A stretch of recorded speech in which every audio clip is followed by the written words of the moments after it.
ಮೆದುಳಿಗೆ ರಕ್ತ ಸಪ್ಲೈ ಮಾಡುವ ರಕ್ತನಾಳಗಳು ಬ್ಲಾಕ್ ಆದಾಗ ನರಕೋಶಗಳಿಗೆ ರಕ್ತ ಸಪ್ಲೈ ಆಗುವುದು ಕಡಿಮೆ ಆಗುತ್ತೆ. ಆಗ ಅಲ್ಲಿ ಏನು ಒಂದು ಪ್ರಕ್ರಿಯೆ ನಡಿಬೇಕಿತ್ತೋ ಅದು ಸರಿಯಾಗಿ ನಡೆಯೋದಿಲ್ಲ. ಆಗ ಏನಾಗುತ್ತೆ ಅಂದರೆ ಮಾತು ಸರಿಯಾಗಿ ಬರೋದಿಲ್ಲ. ಮಾತು ತೊದಲು ಮಾತಾಡುವುದು, ಕೈಕಾಲು ಸೊಟ್ಟ ಆಗೋದು, ಬಾಯಿ ಸೊಟ್ಟ ಆಗುವುದು, ಕೈಕಾಲಲ್ಲಿ ಶಕ್ತಿ ಇಲ್ಲದೆ ಇರೋದು, ಈ ಥರ ಎಲ್ಲ ಪ್ರಕ್ರಿಯೆ ಏನಾಗುತ್ತೋ ಅದಕ್ಕೆ ನಾವು ಪಾರ್ಶ್ವವಾಯು ಅಥವಾ ಸ್ಟ್ರೋಕ್ ಅಂತ ಹೇಳ್ಬಿಟ್ಟು ಹೇಳ್ತೀವಿ. ಹಾಗಾದರೆ ಸ್ಟ್ರೋಕ್ ಯಾಕಾಗುತ್ತೆ? ಇವಾಗ ಸಡನ್ನಾಗಿ ಚೆನ್ನಾಗಿರ್ತಾರೆ, ಒಂದೇ ಸಲ ಈ ಥರ ಆಗುತ್ತಲ್ವ, ಅದಕ್ಕೆಲ್ಲ ನಾವು ಸ್ಟ್ರೋಕ್ ಅಂತ ಹೇಳ್ತೀವಿ. ಯಾಕೆ ಹಿಂಗಾಗುತ್ತೆ? ಇವಾಗಿನ್ನೂ ಚೆನ್ನಾಗಿದ್ರು ತಕ್ಷಣ ಹಿಂಗೆ ಆಗ್ಬಿಡ್ತಲ್ಲ ಅಂತ ಎಲ್ಲರಿಗೂ ಮೈಂಡಲ್ಲೂ ಒಂದು ಕ್ವಶನ್ ಇರುತ್ತೆ ಅಲ್ವಾ. ಸೊ ಯಾಕೆ ಹೀಗಾಗುತ್ತೆ ಅಂದರೆ BP ಹೆಚ್ಚಾದಾಗ, ಇವಾಗ ಆಲ್ರೆಡಿ ಅವ್ರಿಗೆ BP ಇರುತ್ತೆ, ಅದು ಅವರು ಪದೇ ಪದೇ ಟೆಸ್ಟ್ ಮಾಡಿಸ್ತಾ ಇರಲ್ಲ.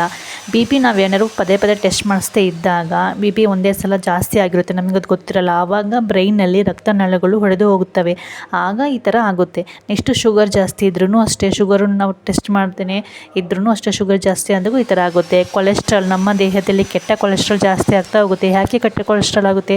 ಆಯಿಲ್ ಫುಡ್ ಜಾಸ್ತಿ ತಿಂದಾಗ, ಜಂಕ್ ಫುಡ್ ಜಾಸ್ತಿ ತಿಂದಾಗ ನಮ್ಮ ಬಾಡಿಯಲ್ಲಿ ಕೆಟ್ಟ ಕೊಲೆಸ್ಟ್ರಾಲ್ ಜಾಸ್ತಿ ಆದಾಗೂ ಕೂಡ ಈ ಥರ ಆಗ್ತಾ ಇರುತ್ತೆ. ಹಾಗಾಗಿ ಪದೇ ನಾವು ಏನಾದ್ರು ನಮಗೆ BP ಶುಗರ್ ಇದೆಲ್ಲ ಇತ್ತು ಅಂದರೆ ನಾವು ಆಗಾಗ BP ಶುಗರು ಅದನ್ನೆಲ್ಲ ಟೆಸ್ಟ್ ಮಾಡಿಸ್ಬೇಕಾಗಿರೋದು ತುಂಬಾ ಇಂಪಾರ್ಟೆಂಟ್ ಆಗಿರುತ್ತೆ.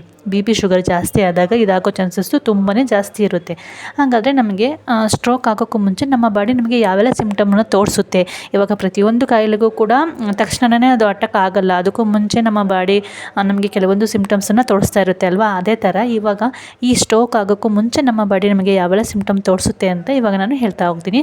ಅದರಲ್ಲಿ ಫಸ್ಟ್ನೇದು ಬಂದುಬಿಟ್ಟು ಕಣ್ಣು ಸರಿಯಾಗಿ ಕಾಣಿಸ್ತಾ ಇರಲ್ಲ, ಕಣ್ಣು ತುಂಬ ಮಂಜಾಗಿ ಕಾಣಿಸ್ತಾ ಇರುತ್ತೆ, ಕಣ್ಣಿನ ದೃಷ್ಟಿ ಸರಿಯಾಗಿ ಕಾಣಿಸ್ತಾ ಇರಲ್ಲ. ಕೆಲವೊಬ್ರಿಗೆ ಇವಾಗ ಒಬ್ಬರೇ ಎದುರುಗಡೆ ನಿಂತಿದ್ರು ಕೂಡ ಇಬ್ಬರು ನಿಂತಿದ್ದಾರೆ ಅನ್ನೋ ಥರ ಫೀಲ್ ಆಗ್ತಾ ಇರುತ್ತೆ. ಆ ಥರ ಕಾಣಿಸ್ತಾ ಇರೋದು, ತುಂಬ ತಲೆ ಸುತ್ತು ಬರ್ತಾ ಇರೋದು, ಆವಾಗವಾಗ ತುಂಬಾ ತಲೆ ಸುತ್ತು ಬರ್ತಾ ಇರುತ್ತೆ.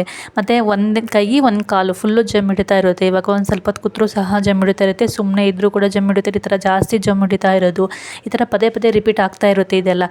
ಇವಾಗ ಮತ್ತೆ ಸರಿಯಾಗುತ್ತೆ, ಮತ್ತೆ ಆಗುತ್ತೆ, ಮತ್ತೆ ಸರಿಯಾಗುತ್ತೆ, ಮತ್ತೆ ಆಗುತ್ತೆ. ಈ ಥರ ಕಂಟಿನ್ಯೂಸ್ ಯಾರಿಗೆಲ್ಲ ಆಗುತ್ತೆ ಅವರು ಒಂದು ಸಲ ಹೋಗ್ಬಿಟ್ಟು ನೀವು ಡಾಕ್ಟ್ರನ್ನ ಮೀಟ್ ಮಾಡಬೇಕು. ಇವಾಗ ಆಲ್ರೆಡಿ ನಿಮಗೇನಾದ್ರು BP ಶುಗರು ಇತ್ತು ಅಂದರೂ ಕೂಡ ಅದು ಇದ್ದಾಗೂ BP ಶುಗರ್ ಇದ್ದ ಪೇಷಂಟಿಗೆ ಈ ಥರ ಎಲ್ಲ ಸಿಮ್ಟಮ್ಸ್ ಇದ್ದರೆ ಅವರಂತೂ ತುಂಬಾ ಅಲರ್ಟ್ ಆಗಬೇಕು. ತಕ್ಷಣ ನೀವು ನೆಗ್ಲೆಕ್ಟ್ ಮಾಡ್ದೇ ಡಾಕ್ಟ್ರ್ ಹತ್ರ ಹೋಗ್ಬಿಟ್ಟು ತೋರಿಸ್ಕೊಳೋದು ತುಂಬಾ ಇಂಪಾರ್ಟೆಂಟ್ ಆಗಿರುತ್ತೆ. ಯಾಕೆಂದರೆ ಆಲ್ರೆಡಿ BP ಶುಗರ್ ಇರೋರಿಗೆ ಈ ಸಿಮ್ಟಮ್ಸ್ ಎಲ್ಲ ಇತ್ತು ಅಂದರೆ ಇದು ಆಲ್ಮೋಸ್ಟ್ ಆಲ್ ಸ್ಟ್ರೋಕ್ ಆಗೋ ಸಿಮ್ಟಮ್ಸ್ ಅಂತಲೇ ಅರ್ಥ.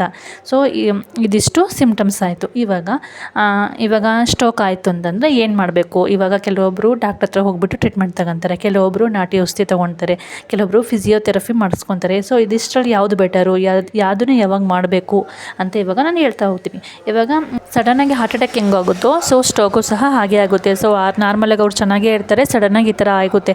ಆಲ್ಮೋಸ್ಟ್ ಆಲ್ 90% ಸಡನ್ನಾಗಿ ಇವಾಗ ಏನೋ ಒಂದು ಊಟ ಮಾಡ್ತಿರ್ತಾರೆ ಅಥವಾ ಏನೋ ಒಂದು ಕೆಲಸ ಮಾಡ್ತಿರ್ತಾರೆ, ಸಡನ್ನಾಗಿ ಆಯಿತು ಅಂದರೆ ಆಲ್ಮೋಸ್ಟ್ ಆಲ್ ಅದು ಸ್ಟ್ರೋಕ್ ಆಗಿರುತ್ತೆ. ಇವಾಗ ಸ್ಟ್ರೋಕ್ ಆದರೆ ಇವಾಗ ಏನೆಲ್ಲ ಸಿಮ್ಟಮ್ಸ್ ಆಗಿರುತ್ತೆ, ಯಾವ ಥರ ಆಗಿರುತ್ತೆ ಅವ್ರಿಗೆ ಅಂತ ಎಲ್ಲ ಹೇಳಿದ್ನಲ್ಲ. ಈ ಎಲ್ಲ ಸಿಮ್ಟಮ್ಸು ಅವರಲ್ಲಿ ಇತ್ತು ಅಂತಂದರೆ ಏನು ಮಾಡಬೇಕು ಅಂದರೆ ಒಂದು ಸ್ವಲ್ಪನೂ ಟೈಮ್ ವೇಸ್ಟ್ ಮಾಡಿದೆ ನೀವು ತಕ್ಷಣ ಡಾಕ್ಟ್ರ್ ಹತ್ರ ಕರ್ಕೊಂಡು ಹೋಗಬೇಕು. ಇವಾಗ ಕೆಲವೊಬ್ಬರು ನಾಟಿ ಔಷಧಿನೂ ತೊಗೊಳ್ತಾರೆ, ಅವ್ರ ಹತ್ರನೂ ಕರ್ಕೊಂಡು ಹೋಗ್ತಾರೆ. ಬಟ್ ಫಸ್ಟಿಗೆ ನಾವು ಏನು ಒಂದು 4 ಗಂಟೆ ಮುಂಚೆ ನಾವೇನಾದ್ರು ಹಾಸ್ಪಿಟ್ಲಿಗೆ ಕರ್ಕೊಂಡು ಹೋದ್ವಿ ಅಂದರೆ, ನ್ಯೂರಾಲಜಿಸ್ಟ್ ಹತ್ರ, ನರಗಳ ತಜ್ಞರು ಯಾರು ಇರ್ತಾರಲ್ಲ ಅವ್ರ ಹತ್ರ ಕರ್ಕೊಂಡು ಹೋದ್ವಿ ಅಂದರೆ ಬೇಗನೆ ಟ್ರೀಟ್ಮೆಂಟ್ ಮಾಡಿದರೆ ತಕ್ಷಣವೇ ಕ್ಯೂರ್ ಆಗೋ ಚಾನ್ಸಸ್ಸು ತುಂಬಾ ಇರುತ್ತೆ. ಇವಾಗ ಅವರಿಗೆ ಆ ಥರ ಆಗಿರುತ್ತೆ ಅಲ್ವಾ, ಆ ಥರ ಆಗಿ ಒಂದು 4 ಗಂಟೆ ಒಳಗಡೆ ನಾವು ಹಾಸ್ಪಿಟಲ್ಗೆ ಕರ್ಕೊಂಡು ಹೋಗಬೇಕು. ತಕ್ಷಣ ಕರ್ಕೊಂಡು ಹೋದಾಗ ಒಂದು ಇಂಜೆಕ್ಷನ್, ಒಂದು ಸ್ಕ್ಯಾನ್ ಮಾಡ್ತಾರೆ ಅವರು. ಒಂದು ಸ್ಕ್ಯಾನ್ ಮಾಡಿ ಆದಮೇಲೆ ಅದರಲ್ಲಿ ಇದು ಹೌದು ಕನ್ಫರ್ಮ್ ಸ್ಟ್ರೋಕ್ ಅಂತ ಗೊತ್ತಾದಮೇಲೆ ಒಂದು ಇಂಜೆಕ್ಷನ್ಸ್ ಮಾಡ್ತಾರೆ. ಆ ಇಂಜೆಕ್ಷನ್ಸ್ ಎಲ್ಲ ಮಾಡಿದ್ಮೇಲೆ ತಕ್ಷಣವೇ ಅವರಿಗೆ ರಿಕವರಿ ಆಗೋದಕ್ಕೆ ತುಂಬಾ ಬೇಗ ರಿಕವರಿ ಆಗ್ತಾರೆ ಅವರು. ಇವಾಗ ನಾವು ಲೇಟಾಗಿ ಆಯಿತು ಒಂದು 4 ಗಂಟೆ ನೆಕ್ಸ್ಟ್ ಇವಾಗ ಒಂದು 6 ಗಂಟೆ 8 ಗಂಟೆ ಆಗಿರುತ್ತೆ ಸ್ಟ್ರೋಕ್ ಆಗಿ, ಆದರೂ ನೆಕ್ಸ್ಟ್ ನಾವು ಹಾಸ್ಪಿಟಲಿಗೆ ಕರ್ಕೊಂಡು ಹೋದಾಗ ಆಗ ನರಕೋಶಗಳು ಡ್ಯಾಮೇಜ್ ಆಗಿರುತ್ತೆ. ಆಗ ಯಾವುದೇ ಥರ ಇಂಗ್ಲೀಷ್ ಮೆಡಿಷನ್ನು ವರ್ಕ್ ಆಗೋದಿಲ್ಲ. ಸೊ ಹಾಗಾಗಿ ಇವಾಗ ಸ್ಟ್ರೋಕ್ ಆಗಿತ್ತು ಅಂದರೆ ನಾವು ಎಷ್ಟು ಬೇಗ ಹಾಸ್ಪಿಟಲಿಗೆ ಕರ್ಕೊಂಡು ಹೋಗ್ತೀವೋ ಅಷ್ಟು ಒಳ್ಳೆಯದು, ಅಷ್ಟು ಬೇಗ ಕ್ಯೂರ್ ಆಗುತ್ತೆ. ಸೊ ನಾವು ಲೇಟಾಗಿ ಕರ್ಕೊಂಡು ಹೋದಾಗ ಅಲ್ಲಿ ಯಾವುದೇ ಥರ ಇಂಗ್ಲೀಷ್ ಮೆಡಿಷನ್ನು ವರ್ಕ್ ಮಾಡಲ್ಲ. ಆಗ ನಾವು ಡಾಕ್ಟ್ರೇ ಹೇಳ್ತಾರೆ ಅವಾಗ ಫಿಸಿಯೋಥೆರಪಿ ಅವ್ರ ಹತ್ರ ಕರ್ಕೊಂಡು ಹೋಗಿ, ಇಲ್ಲ ನಾಟಿ ಔಷಧಿ ಕರ್ಕೊಂಡು ಹೋಗ್ರಿ ಅಂತ ಅವಾಗ ಹೇಳ್ತಾರೆ ಅವರು. ಸೊ ಫಸ್ಟು ನಾವು ನಮ್ಮ ನಿಯರೆಸ್ಟ್ ಯಾವುದಿರುತ್ತೆ ಹಾಸ್ಪಿಟಲ್ಲು ಅಲ್ಲಿಗೆ ನಾವು ಫಸ್ಟ್ ಕರ್ಕೊಂಡೋಗಿ ಫಸ್ಟು ಟ್ರೀಟ್ಮೆಂಟ್ ನಾವು ಕೊಡಿಸೋದು ತುಂಬಾ ಅವಶ್ಯಕತೆ ಆಗಿರುತ್ತೆ.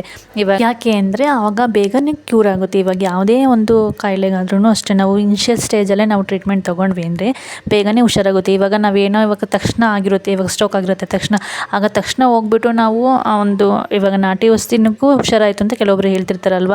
ಸೊ ಯಾಕೆ ಅಂದರೆ ಅದು ತಕ್ಷಣ ಹೋಗ್ಬಿಟ್ಟು ಅದಕ್ಕೆ ನಾವು ಮೆಡಿಸಿನ್ ತೊಗೊಂಡಿರ್ತೀವಿ, ತಕ್ಷಣ ತಕ್ಷಣ ನಾವು ಯಾವುದೇ ಮೆಡಿಸಿನ್ ತಗೊಂಡ್ರೂ ಕೂಡ ಬೇಗನೆ ಕ್ಯೂರ್ ಆಗುತ್ತೆ. ಅದೇ ನಾವು ಲಿಮಿಟ್ ಕ್ರಾಸ್ ಮಾಡಿ ಆಮೇಲೆ ಹೋಗ್ಬಿಟ್ಟು ನಾವು ಟ್ರೀಟ್ಮೆಂಟ್ ತೊಗೊಂಡ್ರೆ ವರ್ಷಗಟ್ಟಲೆ ಆದ್ರೂ ಸ್ಟ್ರೋಕ್ ಅವರಿಗೆ ಸರಿ ಆಗಲ್ಲ. ಅದಕ್ಕೆ ನೆಗ್ಲೆಕ್ಟ್ ಮಾಡಬೇಡಿ. ನಿಯರೆಸ್ಟ್ ಆಗಿರೋ ಫಸ್ಟು ಹಾಸ್ಪಿಟ್ಲಿಗೆ ಕರ್ಕೊಂಡೋಗಿ ಡಾಕ್ಟ್ರ್ ಹತ್ರ ಫಸ್ಟು ತೋರಿಸಿ. ಡಾಕ್ಟ್ರು ಟ್ರೀಟ್ಮೆಂಟ್ ಮಾಡಿದ್ಮೇಲೆ ಅವರಿಗೆ ಕ್ಯೂರ್ ಆಗುತ್ತೆ. ಇವಾಗ ಅವ್ರು ಏನಾದ್ರು ತುಂಬಾ ಇವಾಗ ಕ್ಯೂರ್ ಆಗೋ ಇಂಗ್ಲೀಷ್ ಮೆಡಿಷನಲ್ಲಿ ಕ್ಯೂರ್ ಆಗಲ್ಲ ಅಂತ ಅವರು ಡಾಕ್ಟ್ರು ಹೇಳಿದ ಮೇಲೆ ನೀವು ಬೇಕಾದ್ರೆ ಕರ್ಕೊಂಡು ಹೋಗ್ಬಿಟ್ಟು ನಾಟಿ ಔಷಧಿ ತೊಗೊಬೋದು ಅಥವಾ ಫಿಸಿಯೋಥೆರಪಿ ಮಾಡ್ಕೊಬೋದು. ಏನೋ ಅವರೇ ಸಜೆಷನ್ ಮಾಡ್ತಾರೆ ಡಾಕ್ಟ್ರೇ. ಸೊ ಅದಕ್ಕೋಸ್ಕರ ಫಸ್ಟ್ ಟೈಮ್ ವೇಸ್ಟ್ ಮಾಡಬೇಡಿ. ಟೈಮ್ ವೇಸ್ಟ್ ಮಾಡ್ದೇ ಫಸ್ಟಿಗೆ ಹೋಗ್ಬಿಟ್ಟು ನೀವು ಅವ್ರನ್ನ ಹಾಸ್ಪಿಟ್ಲಿಗೆ ಕರ್ಕೊಂಡು ಹೋಗಿ ತೋರಿಸೋದು ತುಂಬಾ ಇಂಪಾರ್ಟೆಂಟ್ ಆಗಿರುತ್ತೆ. ಸೊ ಇದನ್ನು ನೀವು ಫಾಲೋ ಮಾಡಲೇಬೇಕು, ಯಾರಿಗೆಲ್ಲ ಸ್ಟ್ರೋಕ್ ಆಗುತ್ತೆ ಅವರಿಗೆ. ಸೊ ಇನ್ನೊಂದು ಏನಪ್ಪ ಅಂದರೆ, ಆಲ್ರೆಡಿ ಇವಾಗ ಬಿ ಪಿ ಶುಗರ್ ಯಾರಿಗೆಲ್ಲ ಇರುತ್ತೆ ಅಲ್ವಾ, ಸೊ ಅವರೆಲ್ಲ ದಯವಿಟ್ಟು ಪದೇ ಪದೇ ಚೆಕ್ ಮಾಡಿಸ್ತಾ ಇರಿ. 15 ಡೇಸ್ಗೊಂದ್ಸಲ, ತಿಂಗಳಿಗೊಂದ್ಸಲ ನಾವು ಹೋಗ್ಬಿಟ್ಟು ಟೆಸ್ಟ್ ಮಾಡಿಸಿ. ಆಗಾಗ ನಾವು ಟೆಸ್ಟ್ ಮಾಡಿಸ್ತಾ ಇದ್ದರೆ ಬಿ ಪಿ ಶುಗರ್ನೆಲ್ಲ ಅದು ನಮ್ಮ ಆರೋಗ್ಯಕ್ಕೆ ಒಳ್ಳೆಯದಲ್ವ. ಸೊ ಇನ್ ಕೇಸ್ ಏನಾದ್ರು ಬಿ ಪಿ ಜಾಸ್ತಿ ಇತ್ತು ಅಂದರೆ ಅವಾಗ ನಾವು ಫುಡ್ಡಲ್ಲಿ ಕಂಟ್ರೋಲ್ ಮಾಡ್ಕೊಬೋದು. ಇವಾಗ ಟೆನ್ಷನ್ ಜಾಸ್ತಿ, ಅತಿಯಾಗಿ ಟೆನ್ಷನ್ನು ಸ್ಟ್ರೆಸ್ಸು ತೊಗೊಳ್ತಾ ಇದ್ದರೆ ಅದನ್ನು ಸಹ ಕಂಟ್ರೋಲ್ ಮಾಡ್ಕೊಬೋದು. ಸೊ ಅದಕ್ಕೋಸ್ಕರ ನಮಗೆ ಗೊತ್ತಾಗುತ್ತೆ ಇವಾಗ ಜಾಸ್ತಿ ಆಗಿದೆ ಅಂತ ನಾವು ಗೊತ್ತಿದ್ದರೆ ತಾನೇ ನಾವು ಕಂಟ್ರೋಲ್ ಮಾಡ್ಕೊಳಕ್ಕೆ ಸಾಧ್ಯ. ಏನೂ ಗೊತ್ತಿಲ್ಲದೇ ಸುಮ್ಮನೆ ಇವಾಗ ಬಿ ಪಿ ಇದೆ ಅಂತ ಅವ್ರು ಹೇಳ್ತಾರೆ, ಆದ್ರೂ ಕೂಡ ನಾವು ಪದೇ ಪದೇ ಟೆಸ್ಟ್ ಮಾಡಿಸ್ತಾನೆ ಸುಮ್ಮನೆ ನಮ್ಮ ಪಡಿ ನಾವಿದ್ದರೆ ಅದು ಜಾಸ್ತಿ ಆಗಿರೋದು ಗೊತ್ತಾಗಲ್ಲ, ಏನಾಗಿರೋದು ನಮಗೆ ಗೊತ್ತಾಗಲ್ಲ.